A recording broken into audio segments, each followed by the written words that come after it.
Yeah, so now we back at it. This is part 4 on how Jesus is the Messiah of the Muslims only. Now in the Quran it tells us that the Jews and the Christians will believe in him before his death. And he will be, speaking of Jesus, a witness against them. We know that Joseph brought back an evil report of his brothers. Okay? Joseph is Jesus in the types and shadows.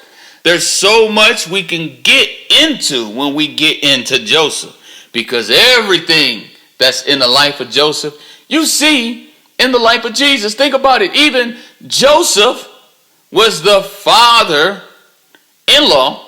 Make sure we say in-law, because these Israelite camps teaching that Joseph is the father. That is completely false. And I brought out how if Joseph was the true father of Jesus in the type and shadows, then that's basically saying that Jesus is his own daddy, because Jesus is Joseph.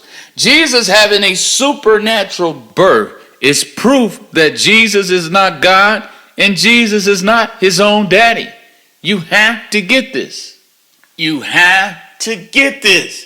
Now, if you're teaching that Jesus is God, then you're teaching that Jesus created himself. And we know that right there is not true. Well, what is Joseph doing in the picture? Why does he have this man walking around? That's his father, by the name of Joseph. This is a picture of Paul.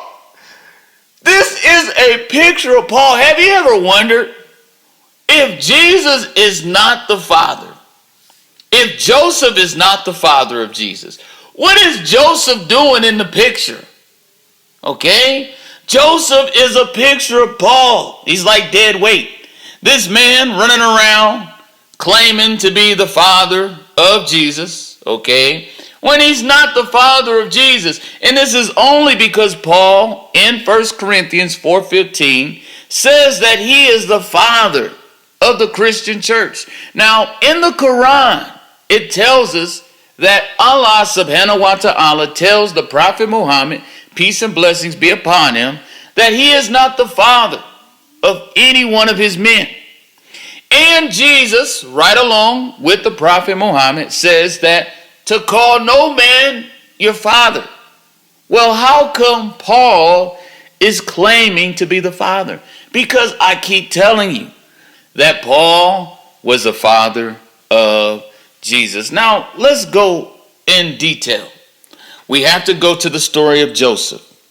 Now, this is going to be Genesis 39:7.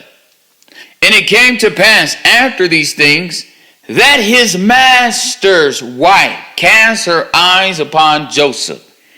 And she said, lie with me. Now, why does Joseph have a master? And we know that this is a type and shadow of Jesus. And this master definitely is not God Almighty. His name is Potiphar. This is the man with the fur. This is Holofernes, BKA Pharaoh. This is the man of the fur who was made for the fire, the apostate Paul. And this woman that's all over him is a picture of the Christian church. The church is all over Jesus. And Jesus ain't got nothing to do with that Christian church because they lying. Notice, she said, lie with me. Jesus could not be affiliated with a lie. Jesus said once in the Gospels, those who call him Lord, Lord, he will say, I never knew you. Get away from me, you that are working iniquity. And amazingly, this is the guy that's supposed to have died for sin. So we know that the Christian church is Potiphar's wife. Verse 8, but he refused and said unto his master's wife, behold, my master wotteth not, that means knoweth not, what is with me in the house. And he hath committed all that he hath to my hand. There is none greater in the house than I, neither have he kept back anything from me but you, because you are his wife. How then can I do this great wickedness and sin against God? Now, Paul is the master. He is the Potiphar. And he wouldn't even allow Jesus to be Lord of the church because he is Lord of the church. He killed Jesus on biblical record. And then he presumed to take on the office of a prophet. He presumed to take on the Deuteronomy 18:18 prophet. And he's not done. Guess what he does? He presumes to take on the office of God Almighty, calling himself the Father. Now, how could Jesus be Lord of the church when Paul is the father of the church? Okay? Now, if you messing with this woman, okay, you sleeping with this woman, how am I going to mess with her? That's what you call adultery. And that's why Jesus has nothing to do with Potiphar's wife, because she's taken. She's taken by Paul. How could Jesus sin against God by building a church on the back of another man who called himself the Father? How could Jesus serve two masters? He is the one who told us that we can't serve two masters, and that's why he could not have anything to do with the Christian church. This is why Jesus is the Messiah in Islam. He's the Messiah of the Muslim. As it is written, Esau, he picked from the daughters of Ishmael. He picked from the daughters of the Canaanites. He did not pick him an Israelite wife. He went to the other nations. Just like Joseph, he started off an Israelite. What did he do? He ended up an Egyptian. His life story is being told over and over and over. Time would prevent me to go through Boaz and Ruth. Boaz, who is the kinsman redeemer. The Christians call Boaz the kinsman redeemer. How come his wife is not an Israelite? How come his wife is a Moabite? How come his wife is of another nation? Why? Because Jesus is the Redeemer of another nation. Why is she picking corn? How come Boaz is the man with the corn? The Quran. Get it, corn, Quran? Why Boaz got this woman picking corn and he telling this young man, hey, y'all leave that woman alone. He telling this young man, y'all watch over her.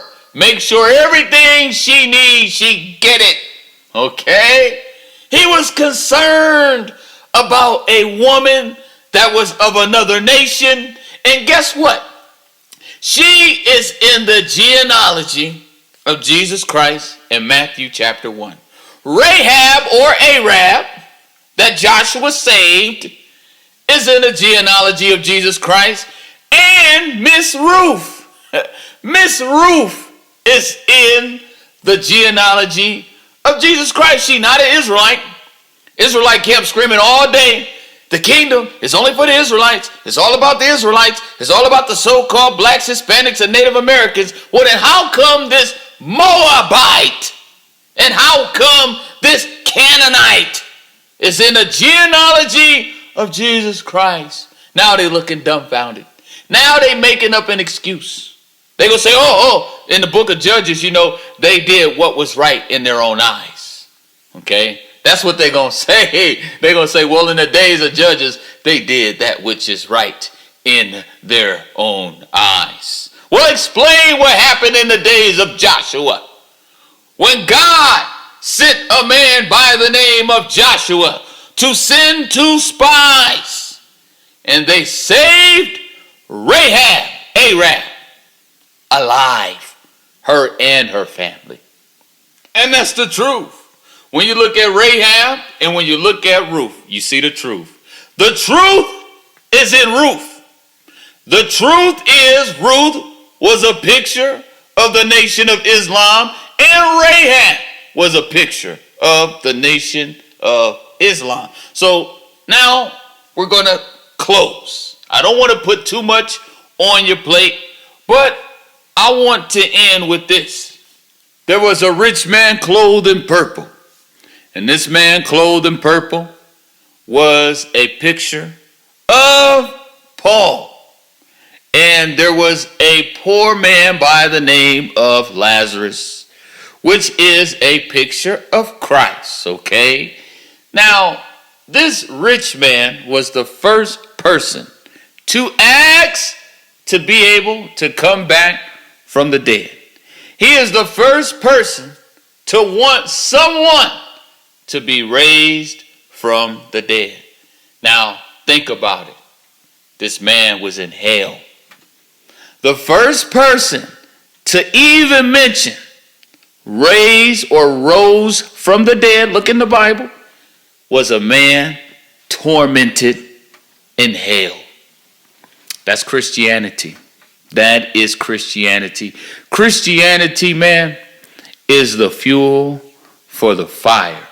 It is the religion that God hates above all other religions on the planet. Assalamu alaikum to my brothers and sisters in the truth.